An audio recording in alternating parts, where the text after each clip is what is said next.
Good day everyone.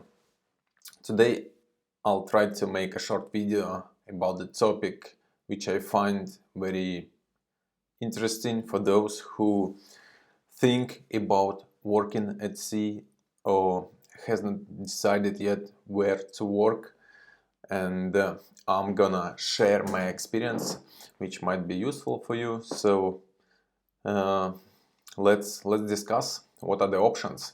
I'm gonna compare two fleets, basically cargo vessels or merchant fleet with offshore fleet. So again, I prepared a short presentation with some images, and on the first slide you can see a few examples of the ships from the merchant fleet.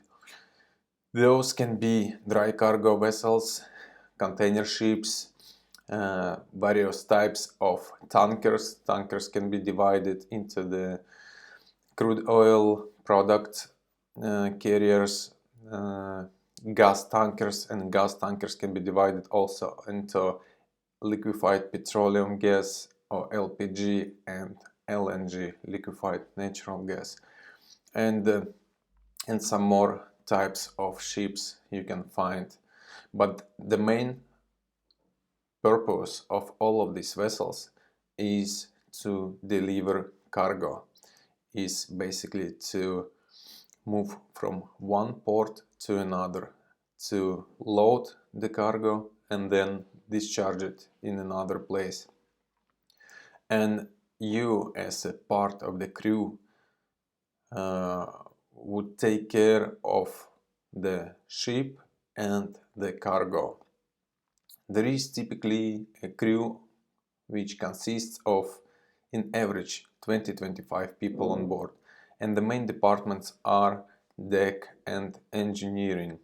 Engineering consists of few ratings, can be oiler, wiper, motorman, fitter, and the officers.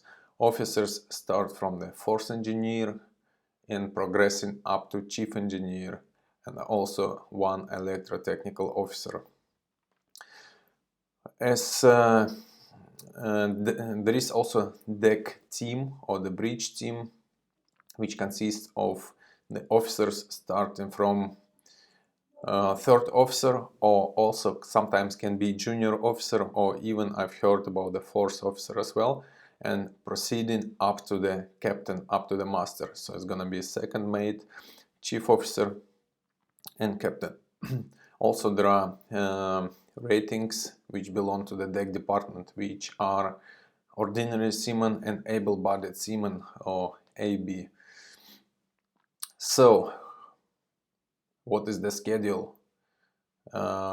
Usually, like in average, typical time at sea is 4 months, and also the contract is usually states that you've got 4 months plus or minus 1 month, so it can be the trip from 3 to 5 months. However, as everywhere else, there are exceptions, so you can find the companies who provide the contract for 6 months, can be even longer. I know people who've been working even 1 year on board.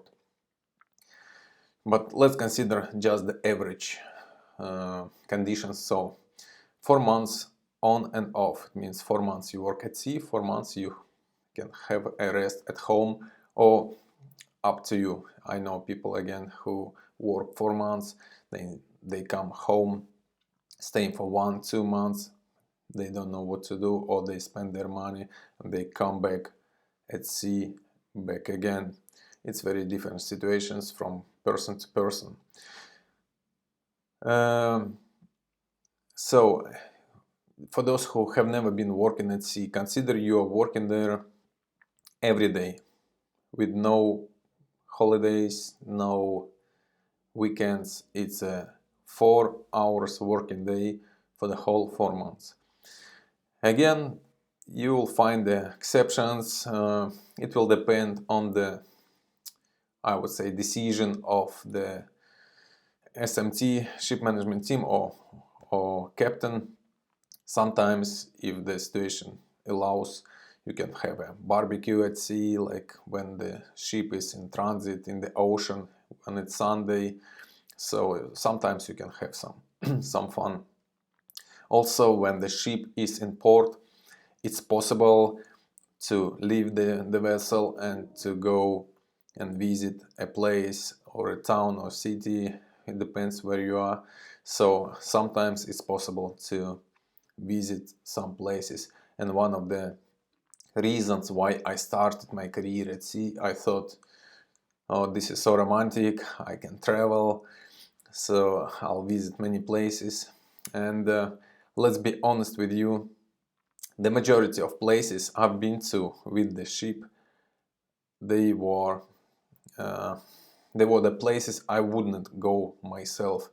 Even sometimes you think, oh, I'm gonna arrive to Houston, for example. It's USA, interesting to see. But in the port where you stay with the ship, all you see is the terminals and the steaming pipes. So basically there is nothing. And the nearest city would be at least half an hour, maybe hour drive away from you. So you need to book the taxi and go for quite a time. So, okay, this is already another topic. Let's move on. And the second fleet I'd like to compare is the offshore fleet. So, as I mentioned in my previous video, for those who didn't watch, I'll remind, I started to work on the tankers. So I've been working for 4 months at sea, and then I thought, okay, so this is too much for me, too long. It disturbs my private life, and I'd like to change something. So I found that there is such a fleet which consists of many types of the ships, and work schedule is slightly different there, and I found it more suitable for me. So typical time at sea on those vessels is 4 weeks on and off, or 6 weeks on and off, depending on many factors, again depending on the area. Usually if you work in Europe, it's gonna be 4 weeks, or if you work outside the European Union or North Sea, it would be 6 weeks. Sometimes can be 8 weeks, sometimes more or less, it depends, but average 4 and 6 weeks on and off. And the main difference is, I would say, that you work in shifts which are of 12 hours every day. So you remember, previous fleet you work 8 hours, and here you work 50% more, basically 12 hours a day. Again, no weekends, no holidays. The day rate of the vessel is very expensive, and companies won't let ship stay without the work for even 1 day, because the costs are huge. I didn't mention yet the types of the ships, but I would say there are so many of them, so I won't be able to describe all of the types, but I'll just try to let you know that there is a variety. I'll start with the drilling sector, which consists of drill ships, which you can see on the top right corner. Also, there are drilling platforms, drilling rigs, etc. So it's like one segment of offshore fleet. Then it's gonna be offshore construction support. This is the example of the offshore construction ship, which is being involved in the subsea construction, and some projects are being fulfilled on the bottom of the sea. So these ships come and make through these projects. So basically they've got you see the cranes, some of them are really huge.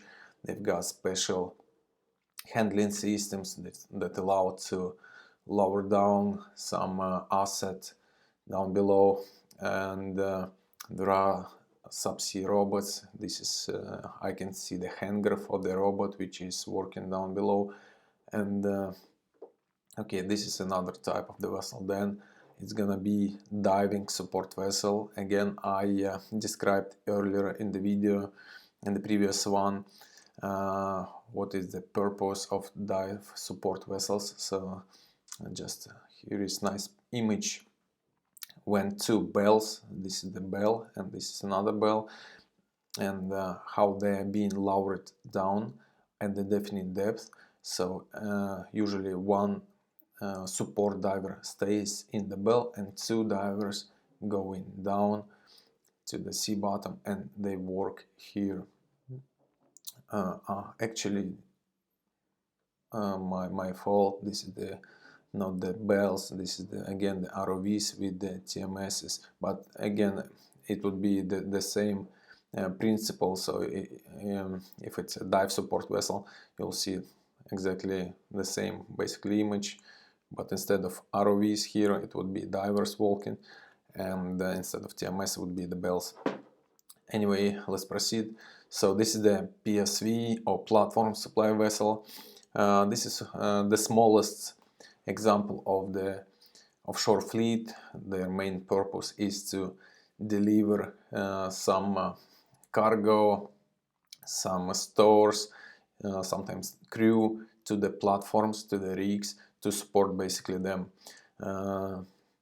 And there is also I've been working on board pipeline and pipeline vessel, which allows to lay the pipes under the sea, on the sea bottom.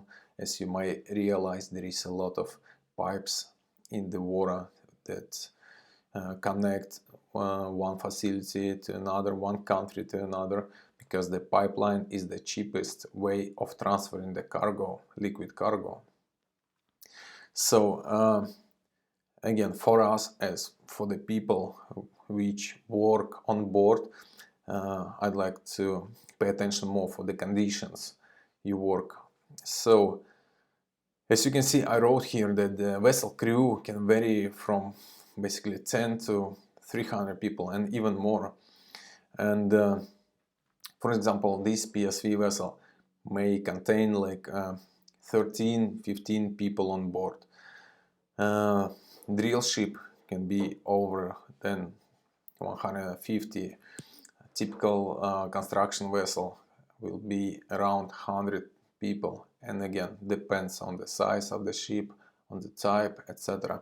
The biggest I've been on had a crew of 273 people on board. It was a big pipeline construction ship. So as I mentioned earlier, you work 12 hours a day there for the whole 4 or 6 weeks, and I would say the work in this fleet is more intense. So you work from the you work all your shift, and then you've got half of a day a rest. So sometimes, because of so many people being on board, you need to share your cabin. If, for example, in the cargo vessels, you have your own cabin, typically they are nice, spacious. I remember I used to have even a cabin with a 1 bedroom and a day room, so it was a big cabins. But in an offshore fleet, you can even share the cabins. So basically, in one cabin there will be 2 beds, one on top of each other, and will be some cupboard, some sofa, shower and toilet, and you will stay in this cabin. So you're gonna sleep there while another guy is working on his shift, and then you go on shift and this guy comes back and sleeps in that cabin. So as you can see, the conditions are slightly different. So let's move on. I would say that at least from my experience, that many people I've met, they've been working on cargo ships and then they moved to offshore fleet, but I didn't see opposite situations when the people from offshore moved to the merchant fleet. I would say that work offshore requires more documents. It's more, how to say, harsh environment than on the cargo vessels, so it takes more to spend, more to invest, and that's probably why the salary is also higher on the offshore fleet vessels. So in addition to your normal STCW documents, you need to have at least few more trainings. One of them would be BOSSIAT training. You can Google what does it mean. Basically it's a safety training. Maybe you've seen somewhere in the videos.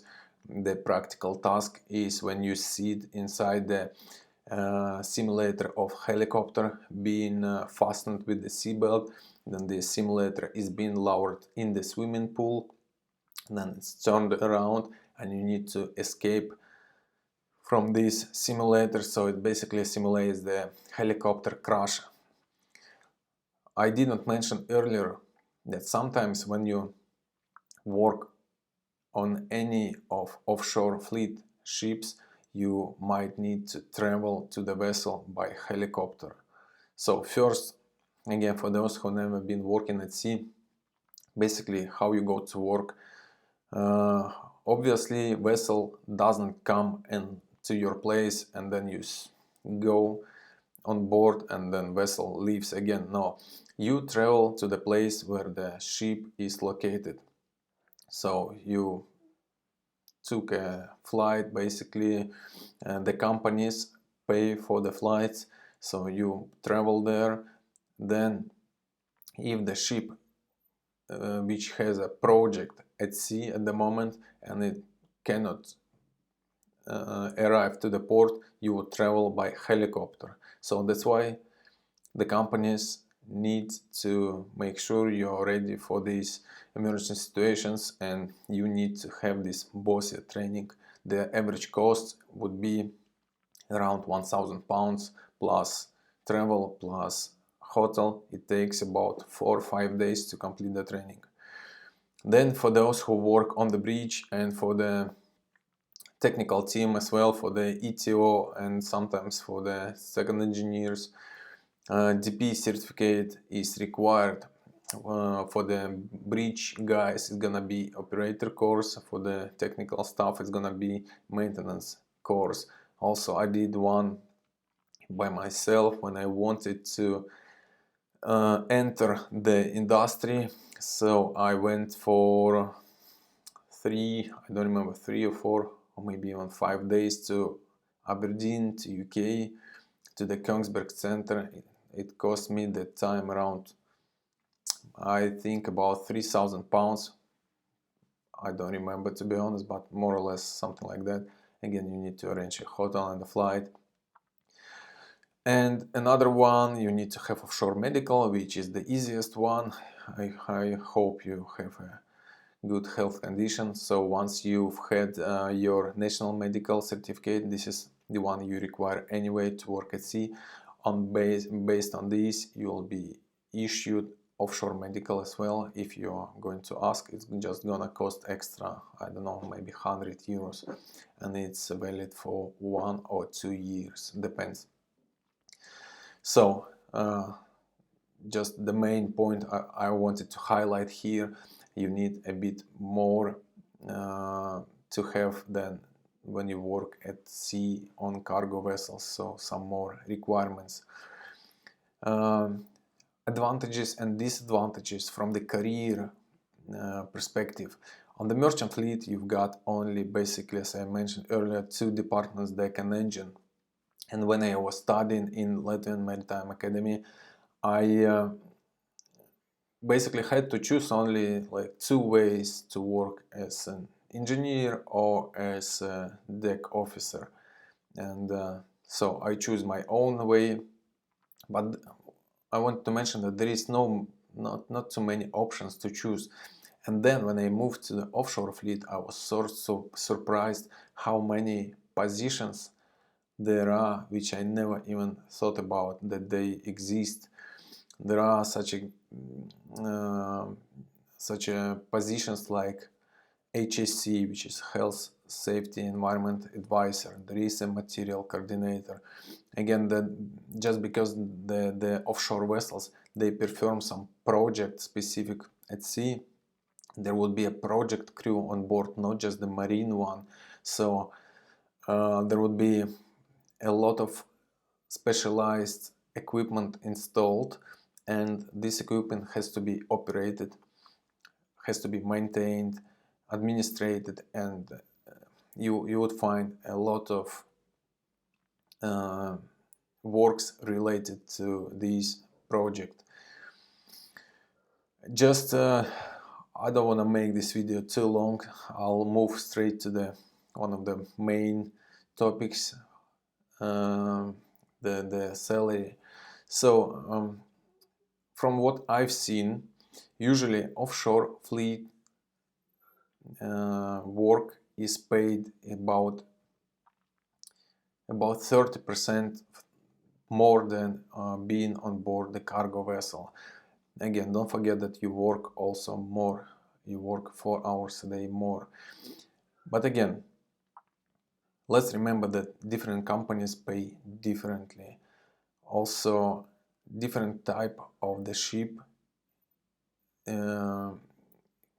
would be like more complex or less complex. So the payment is also depends on what is the type of the ship. But I would highlight that working offshore is usually paid more than in sea-going vessels. I won't give you exact figures because it depends which position you're gonna choose.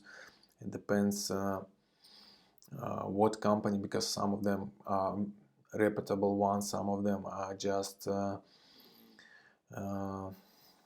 how to say, like not the most advanced, and they would pay less. It's like everywhere there is a Premier League in football and there is like lower leagues. The same in this area. Yeah, this is my picture when I was working on the chemical tanker. I wanted to show that sometimes work at sea could be really a harsh conditioned environment, and I wanted to mention that if you, when you're watching this video and you've never been working at sea, it's not just about romantic and the payment. To stay there it's not very easy sometimes, and you need to evaluate your capabilities if you are ready, because sometimes it's really hard, because again, I told you about that, you need to work every day. It doesn't matter if you got a headache, it doesn't matter if you slept bad today or nice. Sometimes it can be really rolling a lot. Even I, after being at sea for about 14 years now, I struggle when it's high seas. Usually you've got a headache, you don't want to eat, you want to vomit all the time, you like have dizziness, and still you need to perform your duties, and it can be really hard. And again, imagine sometimes you can stay on board the ship for the whole trip. You might not even be able to go outside, like it was in the COVID times. If you remember, you were not allowed to move from the ship. Sometimes some types of the ships don't even arrive to port. So basically you would be joining the ship at sea and you would be going home again from back sea, so it would be an isolated environment. Is it for you? you need to choose. But again, if you never try it, you never know. Just consider and keep in mind that the conditions might be really harsh. And yeah, I wanted to highlight my conclusion for yeah, I had my own research. I usually ask people, especially new people, new crew, when I join one of the ships I've never been before, and after some time I ask, what would you do if you won a lottery? For example, if you had 1 million euros now, would you still go on working or not? So far I never met any crew member who would say, no, I love working at sea, this is my passion, this is what I like doing, I would work anyway, I would just buy some nice toys and that's it. Now people don't they don't want to stay at sea anymore.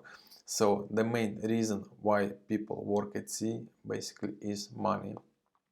Obviously many people can say every job is like that, but I believe that some people really enjoy what they are doing. But so far, for working at sea, I never met a person who would stay there if they had enough money. And I don't know if you know anyone who still enjoys it. Please give me an example in the comment. I would be glad to know that. But what I wanted to mention, that this is a really nice way how to earn money legally, which is more than average salary onshore.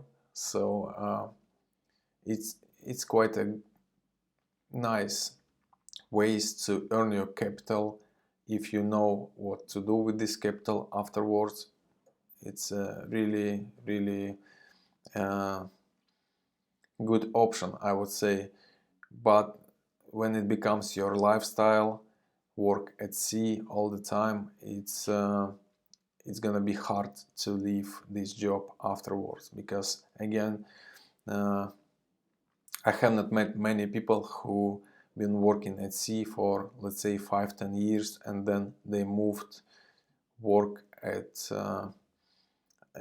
as how to say, average people, yeah, like onshore. It's really hard to leave after that, because you already get used to this schedule that you work intensively for the definite period of time, and then you have so much like free time that you can enjoy time at home. So it's a slightly different life.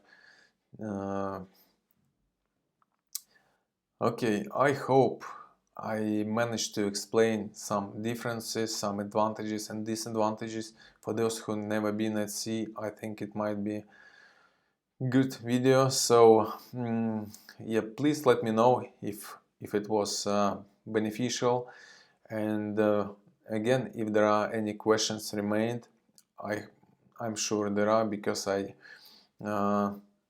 think I can speak about it a lot.